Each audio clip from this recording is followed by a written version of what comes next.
અને સાદા પાણીમાં ચમચીનું પ્રતિબિંબ એનું એ જ રહે છે. પણ આકૃતિઓ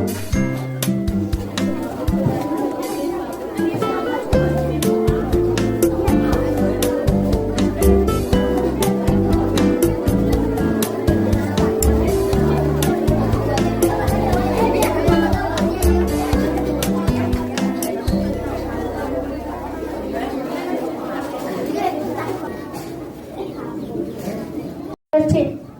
અમે આજે મિની વેક્યુમ ક્લીનર બનાવ્યું છે. જેમાં અમે એક પ્લાસ્ટિકની બોટલ, બે વાળ જોઈ શકો છો કે મિની વેક્યુમ ક્લીનરમાં કચરો જઈ રહ્યો છે.